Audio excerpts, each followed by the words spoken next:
about the mechanics of faith. Yung observation na tinatawag ng physics, how is it done? Sa physics, yung observation is looking into the particle using electron microscopes or by detecting it using particle accelerators or other instruments. Again, kung hindi nyo maintindihan, wag na lang. Palampasin nyo na lang. At yan ay magkakaroon din ng kahulugan mamaya habang umuusad ang ating discussion. Mahalaga, meron tayong maintindihan na observation. Pag may inisip ka, pag meron kang sinukat, pag may sinilip ka, pag may pinagbulay-bulayan ka, observation yon. And observation can actually modify or change matter. Tulad na lumawa ng prayer. Pag may ipinagpe-pray ka isang bagay, observation yon. Kasi inuurirat mo, pinupuntahan mo, pinag-uusapan, tinatapunan ng pansin, pwedeng magkaroon yun ng influence sa bagay na ipinagpe-pray, and it can change the physical world or the physical realities of those who are praying. So getting the property, the speed, or location of particles, measurement din yun, or getting information. We are adding this perspective to those who appreciate the sciences and have some working knowledge in quantum physics. Pero sabi nga natin kanina, kung wala naman kayong hilig dyan, palampasin nyo na lamang. At try to understand, no? So to observe is to see directly or indirectly. Halimbawa, you can see using a microscope or any optical instrument and look into cells, look into parts of plants, or look into the atmosphere, look out into the sky using telescopes. Basta may tinitingnan ka, nag-observe ka. And you can indirectly see particles. Minsan, hindi mo talaga nakita ng iyong mata, but by bombarding it with other particles and making it react to other particles, para mo na rin siyang nakita. Parang billiard. Yung binangga ng puting bola mo, may mga nagbangga-banggaan doon. By just looking at one of them, makikita mo kung paano siya binangga ng iba para mo na rin nakita yung bumangga. Kahit hindi mo nakita yung bumangga mismo. Kasi pinagbabangga-bangga mo sila. You can do that with matter. You can do that with particles. And because of the precise laws of science, you can expect or predict its current property using its other properties. For example, yung nga sinabi natin, pag kami nagbabanggaan, kahit hindi mo nakita bawat isa, just by looking at one, you will see how it happened. Ngayon, anong kinalaman niya sa scripture? Kung natandaan natin yung mga sinasabi natin tungkol dyan sa laws ng quantum physics. What are the teachings and practices of Jesus and of other persons in the Bible that show scientific principles of observation that we have just discussed? That to the point, change matter and make things happen in the way we call miracles. Ano ang mga ginawa, tinuro ni Jesus na pwede nating kakitaan ng mga principles na ito ng science? Well, Jesus leads people to observe, for one. Jesus leads people to be conscious of the matter or phenomenon. Halimbawa, illness. O bigyan natin ng pansin ang yung pagiging lumpo. Observation na yun. O tingnan natin kung gaano kakalabo ang mata. Observation na yun. So, ginagawa ni Jesus yun. Then, Jesus gets people to expect first. This is important. This is an important aspect of the Jesus miracles. He makes people expect results. Mark 9:23-25, if you can, Jesus said, everything is possible for one who believes. So by saying that, Jesus is making you expect something pag naniniwala ka. Kailangan maniwala ka, and then you expect a result. John 11:14, so then he told them plainly, Lazarus is dead, and for your sake I am glad I was not there, so that you may believe. But let us go to him. So yung kanyang mga kasama, binigyan na niya ng expectation na may mangyayari na himala tungkol sa kamatayan ni Lazarus. John 11:40, then Jesus said, did I not tell you that if you believe, you will see the glory of God? So laging in-emphasize na Jesus, maniwala ka and then expect something to happen. You want to move mountains? You want to see mountains move? Halimbawa sa buhay mo, what mountain do you want to move now? Anong gusto mong baguhin sa iyong situation? Ano ang lagi mong pinagdarasal? pag-aralan ang mga himala ni Jesus. You want to move mountains and to see your mountains move? Believe. Then, expect. Meron kasi nagsasabi, we believe, pero hindi naman nag-expect. Dasal lang ng dasal, pero hindi pa rin naman naniniwala sa ipinagdarasal nila. Wala mangyayari pag ganun. You have to believe and expect. Ngayon yung mga ibang tao sa Bible, anong mga naging himala, pagbabago ng matter, ng paligid, through observation. Sa Acts 3, 4-7, si Peter merong ganyang ginawa.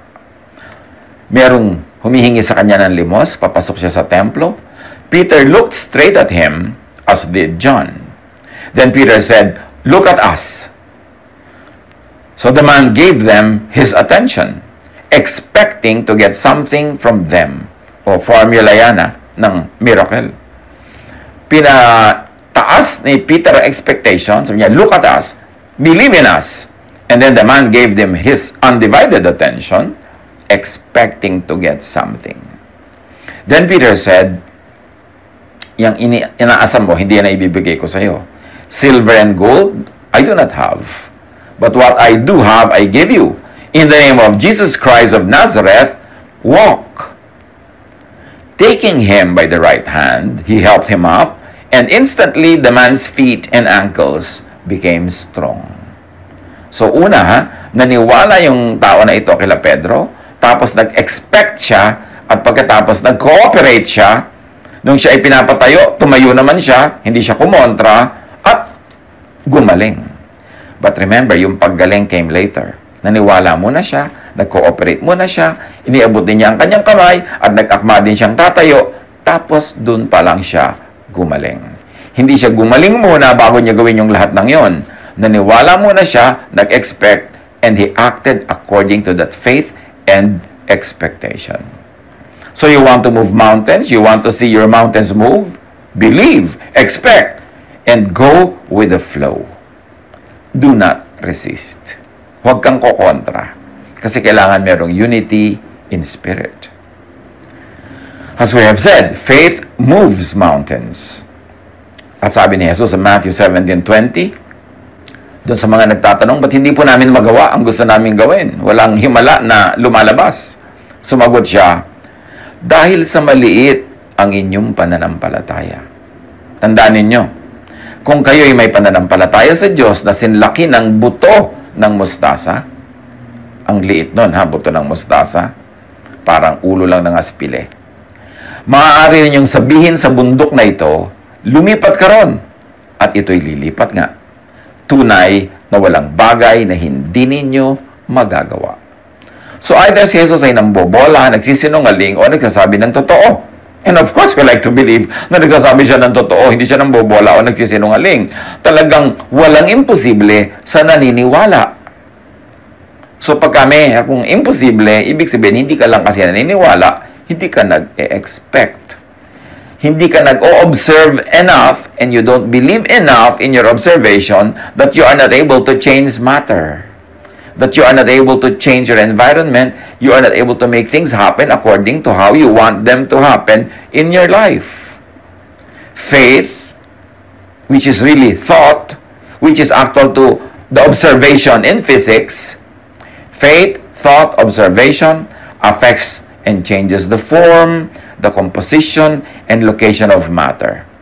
In other words, in simple terms, spirit over matter. Faith over phenomenon na napagagalaw ng pananalig ang created things, ang matter, ang physical world. Nakakalakad ka sa tubig, nakakalutang ka sa hangin, nakakapagparami ka ng pagkain, nakakapagpatigil ka ng bagyo. Because faith, thought, observation affects matter. At yan ay paulit-ulit na nangyari sa ministry ni Jesus. Faith even multiplies matter, just like Jesus feeds the 5,000 plus people in Matthew 14:18-21. Faith changes matter, like Jesus turns water into wine, John 2:7-10. May isa pang prinsipyo ang quantum physics. Ito ay yung quantum mechanics, that the existence of a wave or a particle depends on your point of view. Nothing is certain. Nothing is absolute. There are infinite possibilities. Yung kinreate ng Diyos na mundo, nilagyan niya ng tao na kinreate niya in His own image at binigyan niya ng mandate to manage creation. And what we have forgotten to appreciate, if ever people really knew how to appreciate it, was that we were created in God's image. We were given the power and the priorities of God. Maybe fraction, pero meron. So that when we believe, we can actually ride on the power of God to reorganize, to reset, to recreate creation. Walang certain, walang cast in stone, walang immovable. Everything is possible to those who believe. At yan ang sinasabi ng quantum mechanics. The observer's intention, and in our case, maybe faith or prayer, freezes something into a particle or wave into something definite. In other words, yung creation natin parang lumulutang-lutang na hangin, gumagalaw-galaw na alon, sasayaw-sayaw na tubig. Pwede siyang mag-take ng any shape, any form, pero pag nag-observe ka na, and in our case, pinag-pray mo na, pumasok ka na sa kanyang mundo, tiningnan mo na siya, pinag-usapan mo siya, nanalangin ka, inutusan mo siya in the name of the Lord, yung wave na yon, pwede mo nang gawing ice cube. Yung hangin, pwede mo nang gawin siyang liquid o pwede mo gawing solid. Pagka nag-intervene ka through observation and in spiritual terms through prayer and through faith, yung lulutang-lutang dyan na any possibilities available, ginagawa mo siyang definite. Kini-create, nire-recreate mo siya. Importanteng maintindihan natin yan. Quantum mechanics suggests that our consciousness, our thought, our faith creates and recreates reality. Sa maraming mga Hollywood movies, theme nila ito. At nakakapagtaka, ang galing nila mag-isip. Yung iniisip nila kung paano wawakasan yung kwento nila, tapos mag-a-agree sila na gano'n ang iisipin nila, at nagagawa nila yon. Nabe-bend nila ang kanilang environment through thought. Now, faith heals. Take note that faith of the sick person can heal the same person. Sa mga nangyari kay Jesus, Matthew 9:22, lumingon si Jesus at pagkakita sa kanya'y sinabi, "Anak, lakasan mo ang iyong loob. Pinagaling ka ng iyong pananampalataya." Past tense ha, pinagaling na, tapos na. Nangyari na muna sa spiritual world yung pagpapagaling, pero hindi pa nangyayari sa physical world. Noon di gumaling ang babae. Sumunod na mangyari sa material world. Ito yung babaeng dinudugo. Sabi ni Jesus, lakasan mo ang iyong loob, pinagaling ka na ng iyong pananampalataya. Bakit hindi ko pa po nakikita? Sabi ganon, ngayon, gumaling ka na. Nauna na yan sa spiritual world. Bakit? Naniwala ka eh. Sabi mo, mahawakan ko lang yung dulo ng damit niya, gagaling ako. Tapos nag-cooperate ka, hinawakan mo nga, nag-intervene ka, nag-observe ka. In-observe mo yung bleeding. With faith, with expectation, napatigil mo siya. At dahil nananalig ka, creation, heaven, God honored it, and what you wanted happened. At malinaw kay Jesus hindi ako nagpagaling sa iyo. Ikaw, ang iyong pananampalataya ang may kagagawan niyan.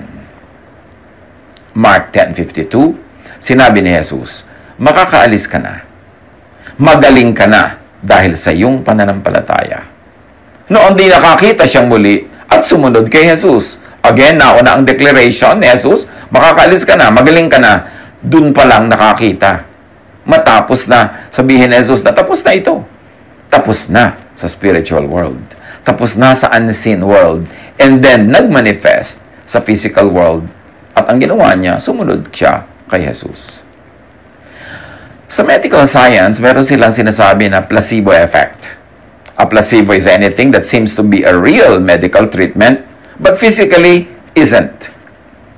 Marami ng ganyang ginawa sa mga ospital, sa mga experiments, sa controlled environments. 2 sets of patients, yung isa papainumin nila ng kung ano lang, hindi naman tunay na gamot, pero sasabihin nila, ito ang gamot sa inyong sakit. At yung isa naman, papainumin nila na hindi naman nila sinasabing gamot yun. So, yung mga pinainom ng sinabing gamot ito at pinaniwalaan nilang gamot yon, naggalingan o nakatanggap sila ng mga improvement sa kanilang kalagayan, yung mga complaints nila nawala, kahit yung ininom nila hindi totoong gamot. Kasi naniwala silang gamot yon. The placebo effect is not yet fully understood by science. Why it happens, but it is definitely true and proven and accepted. It is an effect due to the patient's belief in the treatment. At may mga experiments pa sila. Yung may mga pasyente, group A, may nagpe-pray para sa kanila, hindi nila yun alam. At may group B ng mga pasyente, wala nagpe-pray para sa kanila. Yung group A, mas nagre-respond sa medication, mas mabilis naggalingan, at mas nag-i-improve ang situation. Meron talagang power ang prayer. Because prayer is observation. Prayer is intervention with the material world through a spiritual method and a spiritual way. At proven yan that yes, inquiry, prayer, watching what happens in the material world through observation can change it. So yung placebo effect na yan only means faith at work. So may relationship ang mind and body. Placebo effect is due to a person's belief and expectations. Kaya may mga tao na pupunta pa lang sa doktor, nasa daan pa lang, gumagaling na. Meron naman, kahit anong gawin ng doktor, hindi siya gumagaling, hindi siya tinatablan, kasi hindi siya naniniwala sa doktor. Sasabihin niya, ay, ayokong paggamot dyan, kamukha ni kamatayan. So, hindi siya tatablan kahit anong mangyari, kasi hindi siya naniniwala. Kailangan maniwala. In fact, meron akong kilala personally. Siya ay merong religious belief na ayaw nila ng blood transfusion. Pagkatapos, dinugo siya, dinala siya ng kanyang biyanan sa ospital, kailangan ng blood transfusion, ayaw niya pumayag. Eh, nauubos na yung dugo niya, mamamatay na siya. So, yung biyanan na ang nag-decide, lagyan niya ng dugo. Ako nang bahala. Dali, lagyan yan. Alam nyo, sa pag-ayaw ng pasyente, kahit nahihina siya, ayaw pumasok sa kanyang ugat yung dugo. Kasi yung kanyang faith, ano mang faith yon, at hindi natin ginadjudge kung correct or wrong yung faith, pero yung faith talaga works and it intervenes with physical reality. Sad to say.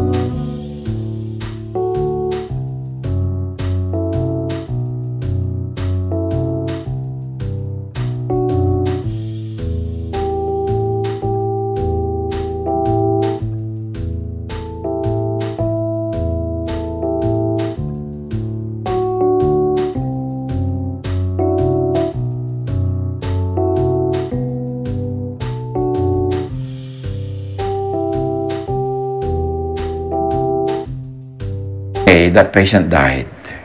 Pero yung kanyang kaayawan na pumasok ang dugo sa kanyang vein, yun ang nakapangyari.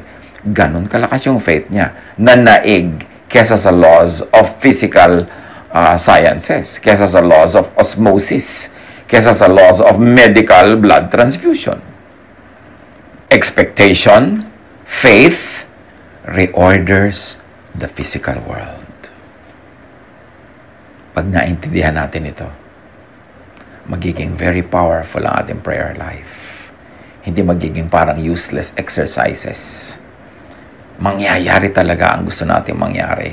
Matutupad ang matutupad. Belief in something as stimulant stimulates.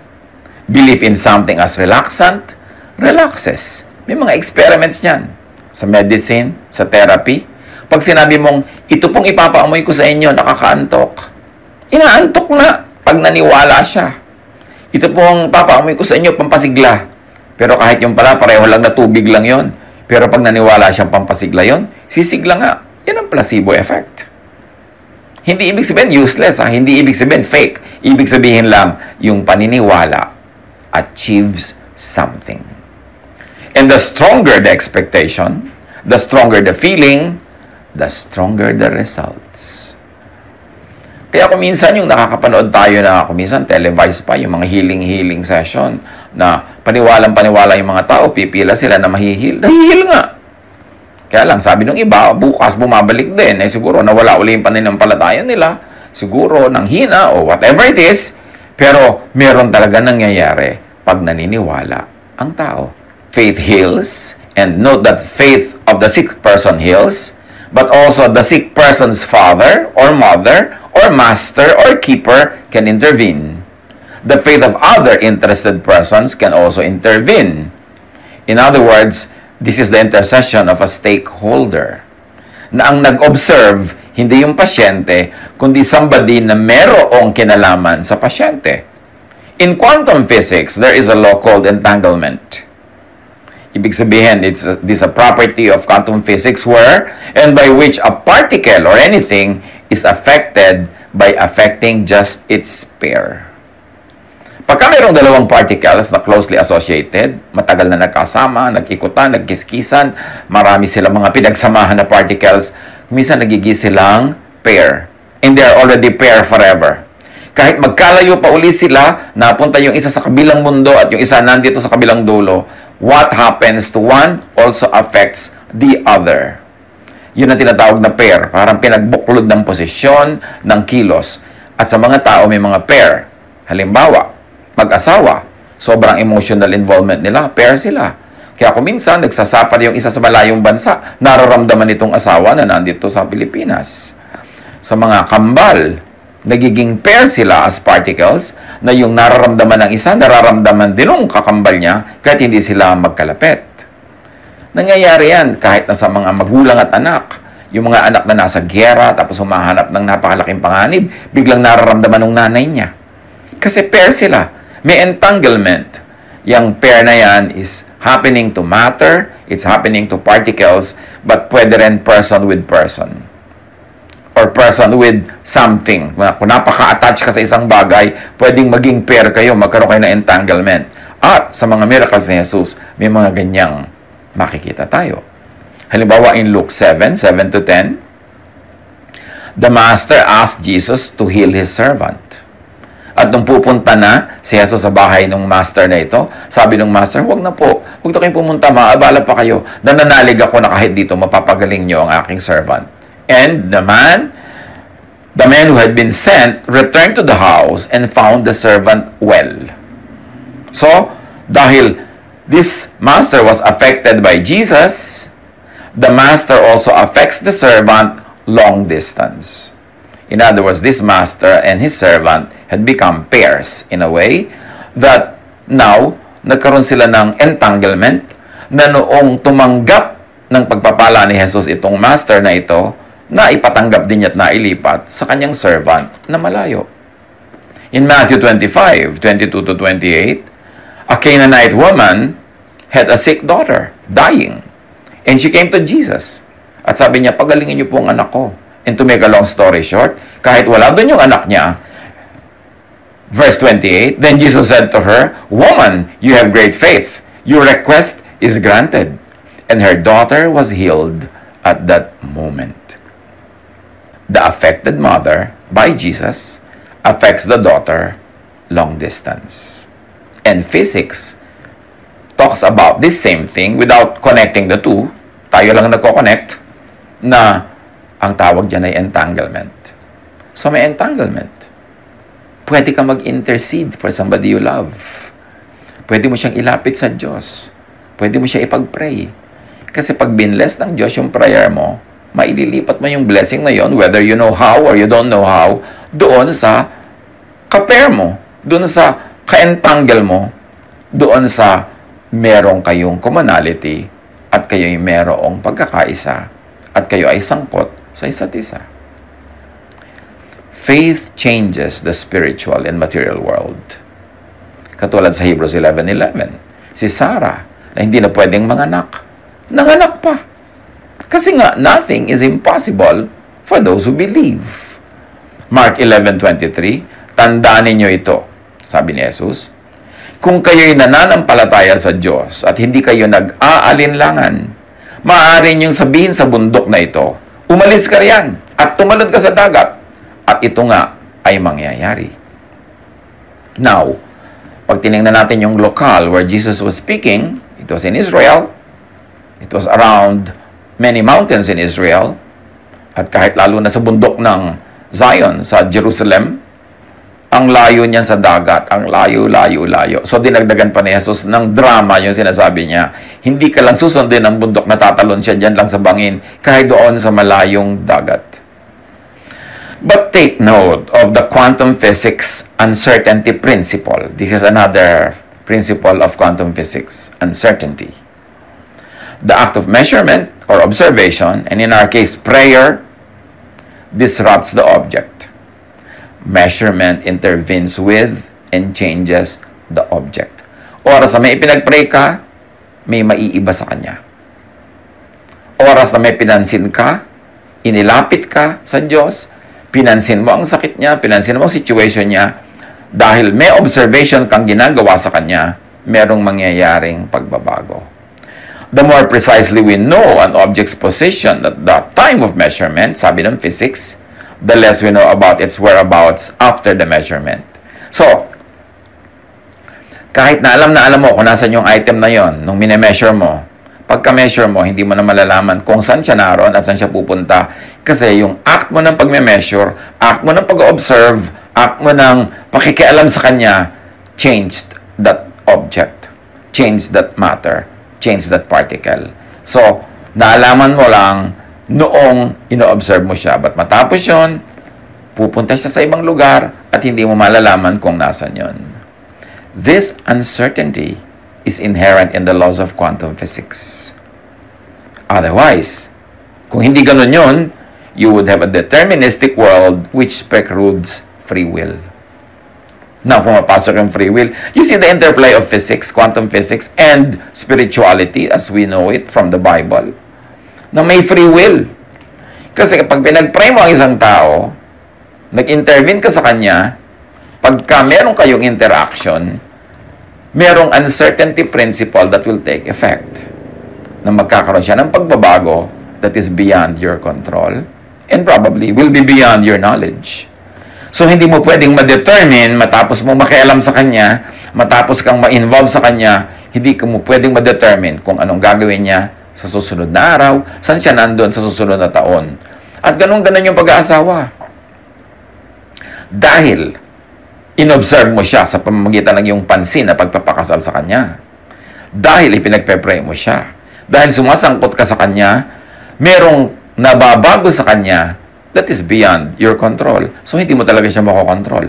So, yung pag-aasawa na yan, yung pagkakaroon ng anak, ganyan din, yung gusto mo siya makontrol, gusto mong alam mo at ikaw ang nagde-determine kung saan siya pupunta, hindi yun pwede mangyari.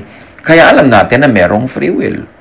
The law of physics, the law of uncertainty principle in physics tells us, and it agrees with the theological teaching of free will. Kaya yung merong predestiny at merong free will, mas kakatigan ng physics and the sciences yung free will. Kasi merong physical laws known to the science of physics that says the same thing. Even with infinitely accurate instruments, sabi ng physics, we cannot predict the future actions of subatomic principles. And therefore, we cannot predict the future of macroscopic particles, like people, either. Ito ang sagot sa questions on predestiny. Kung huhugot ka ng sagot sa quantum physics. But remember, the laws of nature were made by God. So the laws of physics were made by God. You can rely on the laws of physics. Tapos, meron pang unknown, meron pang wild card, sa physics din, yung tinatawag naman sa Bible na time and chance. Dahil hindi mo alam, hindi mo pwedeng kontrolin ang pupuntahan ng lahat ng matter, lalo't nakialam ka na sa kanya, nag-observe ka na, merong chances, may possibilities na may mangyaring wala sa expectation mo. At sabi sa Ecclesiastes 9:11, ito pa ang isang bagay na napansin ko sa mundong ito. Ang mabilis ay di siyang laging nananalo sa takbuhan, ni ang malakas ay laging nagwawagi sa digmaan. Ang matatalino ay di laging nakakasumpong ng kanyang mga kailangan at di lahat ng marunong ay yumayaman. Napapansin ko rin na di lahat ng may kakayahan ay nagtatagumpay. Lahat ay dinaratnan ng malas. Sabi ng Ecclesiastes 9:11, bad luck happens to all. Sabi ng ibang version, time and chance happens to all. Yung nagsasabi ng time and chance, ayaw kasi nalang sabihin yung word na bad luck. Kasi maraming mga religious people na ayaw gamitin yung word na yun, although the Bible says it. So, wala talaga nakakatiyak. Walang nakakaalam. Sasabihin ng iba, nung pinakasalan ko po siya, ganitong ugali niya, ba't kaya na iba?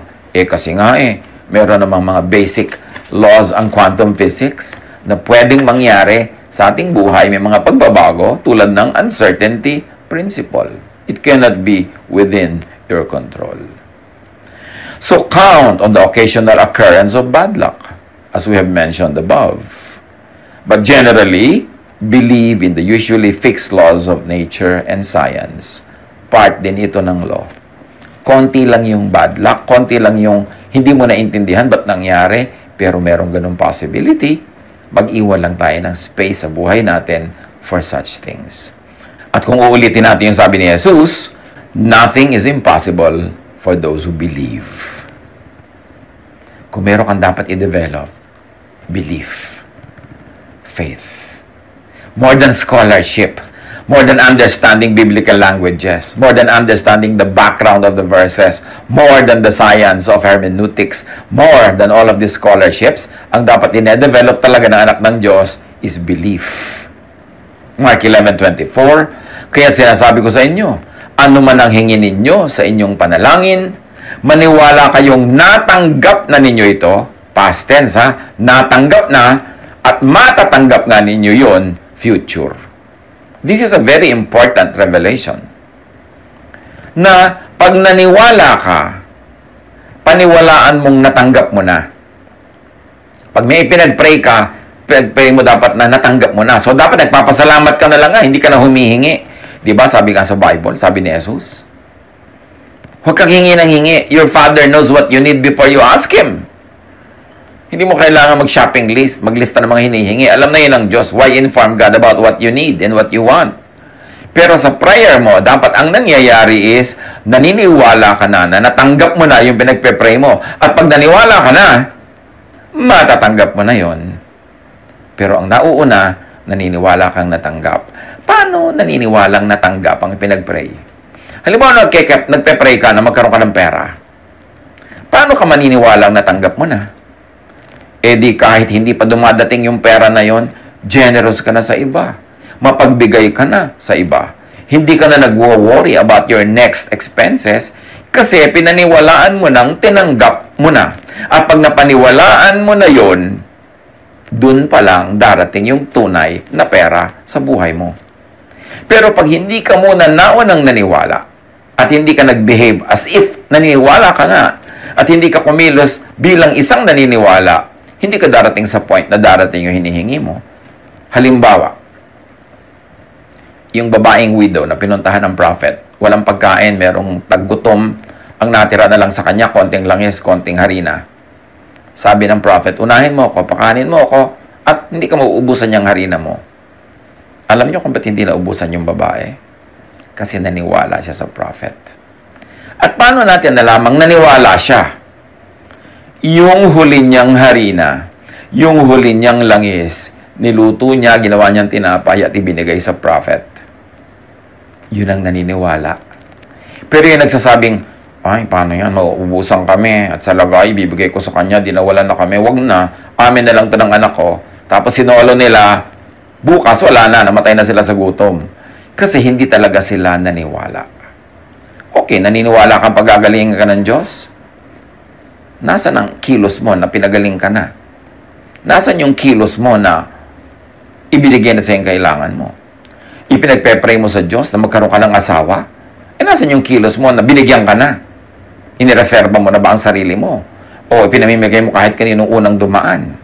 Yung kilos mo dapat yung ginagawa mo sa buhay is already an expression sa paniniwala mong natanggap mo na nga. So, ipinagpe-pray mo na magkakaroon ka ng trabaho. Anong kilos mo na may trabaho ka na nga ibinigay sa iyo ang Diyos? Nagpe-prepare ka na? Nagpe-prepare ka ng pumasok? Naghahanda ka na sa mga skills mo? Hinahanda mo na yung mga kailangan mo para sa trabaho na yon? Pag ginawa mo na yon at naniniwala ka na ngang tinanggap mo na, dun pa lang darating. Kaya maraming prayer, sayang. Kasi hindi ka naman naniniwala na yung pinag-pray mo, ibibigay. Gusto mo, ibigay muna, bago ka maniwala. Gusto mo, dumating muna yung sagot, bago ka talaga maniwala. Hindi mangyayari yun. Dahil sabi ni Jesus, maniwala kayong natanggap na ninyo, past tense, at matatanggap nga ninyo yon, future tense. Mark 9:23, may nagsabi kasi kay Jesus, kung may magagawa po kayo, gawin nyo naman para sa amin. Kung may magagawa ako, tanong ni Jesus, mangyayari ang lahat sa sino mang may pananampalataya. Parang sinasabi ni Jesus, hindi ako, kundi ikaw at ang faith mo ang gagawa niyan. Matthew 21:22, ano mang hingin ninyo sa panalangin ay tatanggapin ninyo kung naniniwala kayo. Lagi ang tanong ng mga tao, how to pray? May mga seminar pa, how to pray? Meron pa mga training, mga manual, how to pray. Hindi methods ang how to pray. Isa lang yun. How to pray? Believe. And the training that you really want and need is not on method.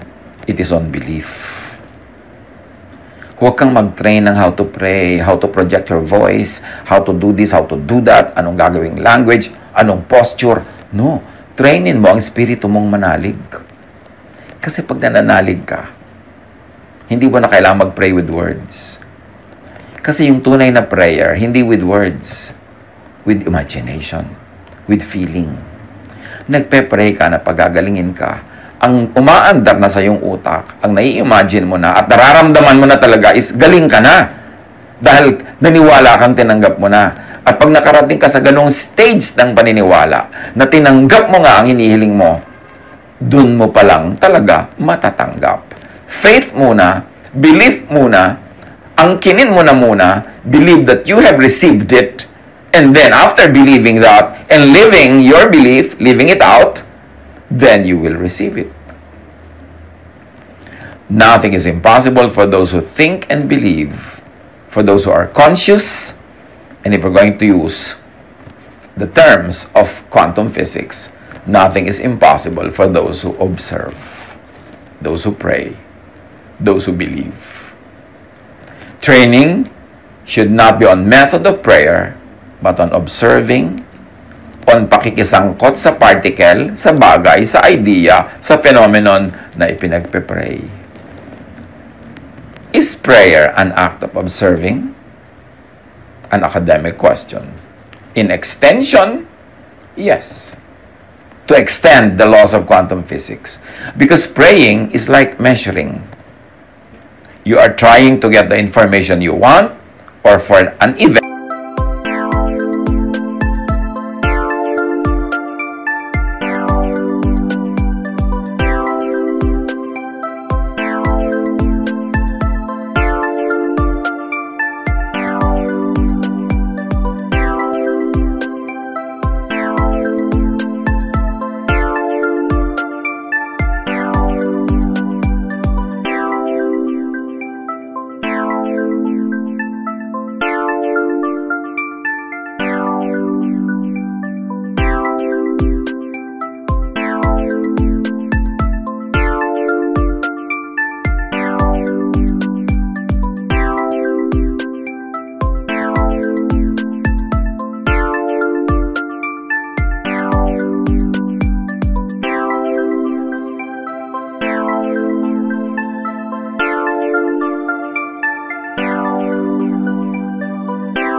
To happen, observation yon. At ganun ang ginagawa ng prayer.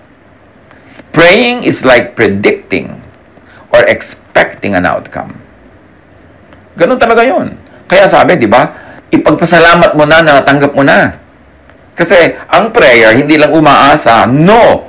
Naniniwala kang tinanggap mo na. You are predicting and expecting an outcome. And in physics, observing ang tawag doon. In religion, prophesying ang tawag doon, which is believing and claiming. Kaya mga naniniwala sa prophecy, they live according to what the prophecy says. So if you believe in your prayer, do you live according to what your prayer says? Yung, Lord, baguhin niyo po ang aking ugali. Okay, naniniwala ka ba na binago ka na? At ang katunayan na naniniwala ka, yung action mo, iba na. Yung mga pananaw mo, iba na. At pagka ginawa mo yon, dahil naniniwala ka to the point of living it out in your life, the real thing will happen. But it has to happen first in your life, in your heart, in your mind, in your lifestyle. Tsaka palang darating yung material, physical, earthly sagot. Matthew 17:19-20. Pagkatapos nang sila-sila na lamang, lumapit ang mga alagad at tinanong si Jesus, bakit hindi po namin mapalayas ang demonyo? Sumagot siya, dahil sa maliit ang inyong pananampalataya. Tandaan ninyo, kung kayo'y may pananampalataya sa Diyos na sinlaki ng buto ng mustasa, maaari niyong sabihin sa bundok na ito, lumipat ka ron, at ito'y lilipat nga. Tunay na walang bagay na hindi ninyo magagawa. At hindi lang yung fig tree ang pinapalipat, pati yung bundok. Pwede daw mangyari yon because this is about the fig tree incident. Ngayon sa physics, sa quantum physics, may isa pang principle called quantum tunneling. Ano yon? A phenomenon when a particle is able to penetrate a barrier that it should not be able to go through. May ganong phenomenon ng quantum physics. Yung particle na hindi niya kayang sumuot sa isang lugar, halimbawa bola, hindi niya kayang sumuot sa pader, pwedeng mangyari. Yun ang sinasabi ng quantum tunneling. Sometimes, an electron will tunnel to a location where, according to classical physics, it could never appear. Nangyayari yan sa tunay na buhay na may mga electrons na bakit nakasuot, nakalampas agad itong mga barrier, samantalang kung papakinggan mo lang ang classical physical laws, hindi yun pwede mangyari. Pero nangyayari as understood from the lenses of quantum physics. It is like bombarding a wall with a tennis ball. In classical physics, the balls will never be able to get through. Unless, of course, you throw the ball with enough force to break the wall. But in quantum physics, everything is a wave of possibilities. Remember, pinag-aralan na natin na sa quantum physics, walang permanent, lahat in continuous creation and recreation. At by intervention, by observation, pwede mong baguhin yung nag-i-exist na mga bagay-bagay dyan. So yung particles, like the ball, will have a possibility of appearing on the other side of the wall if you give them enough chances. That is what quantum physics says. It's like throwing the tennis ball to the wall many, many, many times. Then one of those times lulusot siya. On one chance of possibility, it will go through the wall. Ang tawag doon, spiritual tunneling. Ngayon, anong tawag dyan sa spiritual terms? Pray without ceasing. Na kahit yung parang imposibleng mangyari. Yun ang sinasabi halimbawa ng laws. Sa quantum tunneling, pag hindi mo tinigilan ng kagagawa ka uulit, one chance magkakaroon yan, lulusot. So pag pinaandar natin yung laws of tunneling, ginawa nating spiritual tunneling, sabi sa Ephesians 6:18, pray in the Spirit on all occasions with all kinds of prayers and requests. Manalangin kayo sa lahat ng pagkakataon, humiling at sumamo sa patnubay ng Espiritu. And 1 Thessalonians 5:17, pray continually. Pray without ceasing. Palagi kayong manalangin. Sa kauulit nyo, kapapanalangin nyo, kahit yung imposible will have one chance that it could happen and it can happen. James 5:16-18. Malaki ang nagagawa ng panalangin ng taong matuwid. Si Elias ay isang tao na tulad din natin. Nang mataimtim siyang nanalangin na huwag umulan, hindi nga umulan sa loob ng 3 taon at 6 na buwan. At nang siya'y manalangin para umulan, bumagsak nga ang ulan at namunga ang mga halaman. Quantum tunneling. Yung ipinagpe-pray mo, huwag mong pagsawa ang ipag-pray. Kasi hindi mo alam na biglang magkaroon ka ng chance, makalusot yung isang prayer mo through the wall na tinatawag ng quantum physics na quantum channeling. Na tinatawag lang natin na fervent prayer, persistent prayer, yung hindi maawat na faith. Because faith can move mountains and faith can make tennis balls pass through concrete walls. But pray from and out of faith. Pray expectantly. Pray in spirit, hindi ka lang words. And pray not just with affected empty words. Kaya sa prayer, ang turo ni Jesus, Matthew 6:5-8, kapag nananalangin kayo, huwag kayong tumulad sa mga mapagkunwari. Mahilig silang manalangin, nakatayo sa mga sinagoga at sa mga kanto upang makita ng mga tao. Bakit ganito ang turo ni Jesus na huwag ganito ang prayer? Kasi mahirap mag-focus.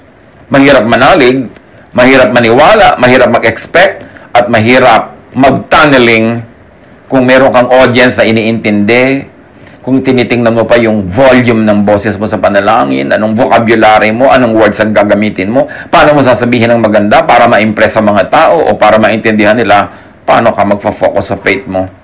Paano na yung quantum tunneling mo. At sabi ni Jesus, tandaan ninyo, yung mga ganyan mag-pray, tinanggap na nila ang kanilang gantimpala. Ngunit kapag mananalangin ka, aking mananampalataya, aking anak, pumasok ka sa iyong silid at isara mo ang pinto. Saka ka manalangin sa iyong ama na hindi mo nakikita. Kasi kahit hindi mo nakikita yung ama mo, mas mabuti nga kasi yung imagination mo will be limitless. Then, malalampasan niya ang mga physical laws. At pag walang tao, wala kang i-impressen. Wala kang performance. Makaka-focus ka on believing, makaka-focus ka on imagining, makaka-focus ka on feeling as if you're already receiving the answer. Kasi sa prayer, for it to work, dapat mag-agree ang iyong heart and mind. Mag-agree ang iyong thought and feeling. So, hindi pwedeng iniisip lang ng mind mo yung prayer, tapos hindi mo naman na-feel, hati ka nun at ayaw ng Diyos sa hati. Kailangan buo. Buo ang loob, buo ang pagkatao, buo ang prayer. Pagka nag-iisa kang nananalangin, bagamat merong advantages ang group prayer, ha?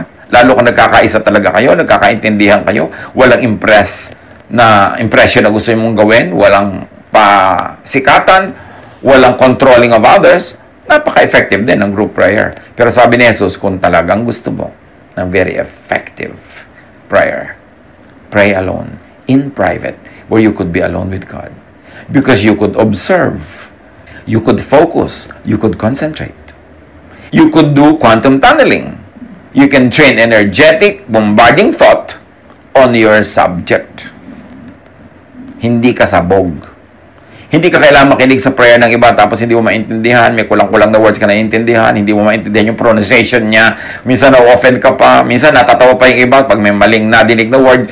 Paano ka nun magkakaroon ng quantum tunneling? Paano ka mag-observe at magfo-focus?